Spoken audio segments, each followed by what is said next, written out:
Pada hari ini kembali saya harus menjelaskan ya terkait kasus Aribias dan Agnes Mo, karena semakin banyak orang yang berpendapat tapi berpendapatnya itu tanpa memahami apa situasi yang terjadi dari awal ya. Jadi hanya masuk di tengah-tengah atau bahkan mungkin taunya belakangan tapi berkomentar ya.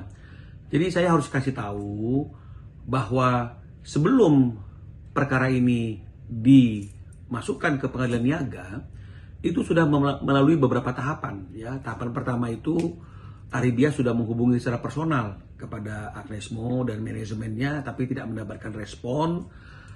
Aribias sudah berkomunikasi dan berhubungan dengan LMK, dalam hal ini KCI, WAMI, LMKN, mempertanyakan apakah terkait dengan 3 konser yang dilakukan oleh Agnes Mo itu mereka sudah memintakan izin atau lisensi dan juga melakukan pembayaran royalti.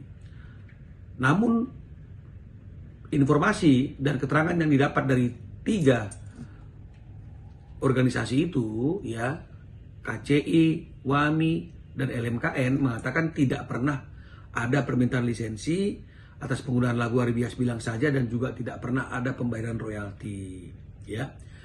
Dan oleh karena itu maka dilakukanlah somasi ya kepada Agnes Mo.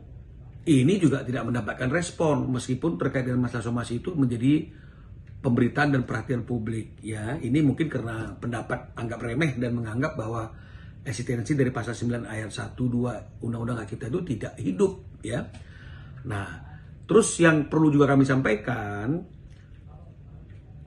kami juga bertulis surat kepada LMKN untuk mempertanyakan sekali lagi ya sebelum mengajukan gugatan ke pengadilan niaga, apakah lisensi itu benar-benar tidak pernah dimintakan dan belum ada pembayaran royalti, dan meminta sikap dari LMKN jika kita melakukan gugatan apakah mereka siap untuk memberikan support dan dukungan. Dan LMKN memberikan tanggapan secara tertulis yang ditandatangani oleh ketuanya Saudara Dharma Oratmangun yang mengatakan memang tidak pernah ada lisensi itu, tidak pernah ada permintaan izin untuk penggunaan lagu tersebut dan tidak pernah ada pembayaran royalti ya. Dan menyatakan LMKN akan mensupport apapun yang berkaitan dengan upaya hukum yang akan dilakukan oleh Aribias ya. Jadi absolut ya, dalam peristiwa ini memang pasal 9 ayat 1 dan 2 itu telah dilanggar oleh Agnes Mo karena menggunakan lagu secara komersial tanpa izin dari pencipta atau pemegang hak cipta ya. Nah, jadi kalau misalnya ada pendapat yang mengatakan kenapa tidak LMK yang melakukan upaya hukum? Salah juga, karena LMK itu adalah orang yang diberikan kuasa oleh pencipta. Kuasanya hanya untuk mengutip dan mendistribusikan, mengelola dan mendistribusikan, itu juga diatur dalam undang-undang. Kuasanya juga seperti itu. Jadi tidak ada hak daripada LMK itu untuk melakukan upaya hukum dan tidak ada kewajiban Aribias untuk melakukan upaya itu melalui LMK. Ya, jadi jangan dibolak-balik pola pikirnya, ya. Terus kemudian kalau misalnya ada pendapat yang mengatakan seolah-olah ini dilakukan tanpa ada tahapan dan prosedur, kami sudah jelaskan ya bahwa ada tahapan-tahapannya, berarti yang berpendapat itu tidak mengikuti, hanya sekedar bunyi saja dan memberikan pendapat saja ya.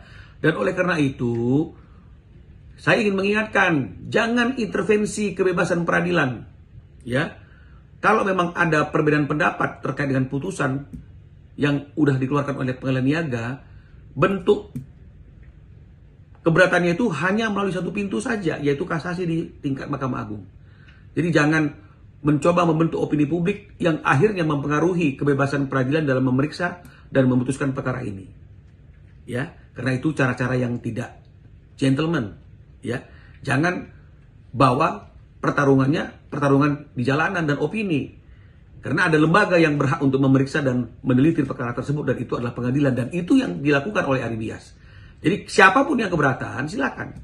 Ya, Agnes Mo yang keberatan atas putusan pengadilan niaga, silakan dia menggunakan haknya di Mahkamah Agung. Jadi jangan dilakukan perdebatan di medsos, perdebatan di membentuk opini publik, jangan.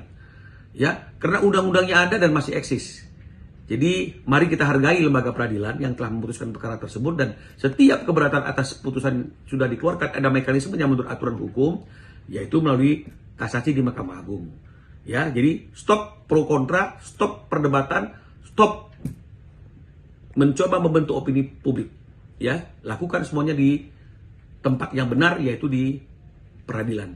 Yang saat ini harusnya kalau memang tidak puas dengan putusan tersebut, peluangnya hanya di tingkat kasasi di Mahkamah Agung. Semoga dengan penjelasan ini kita bisa lebih bijaksana lagi dan bisa lebih fokus untuk berpikir hal-hal yang lebih penting, ya, dan lebih produktif daripada membicarakan hal-hal yang kita sendiri mungkin tidak paham apa yang kita bicarakan. Terima kasih.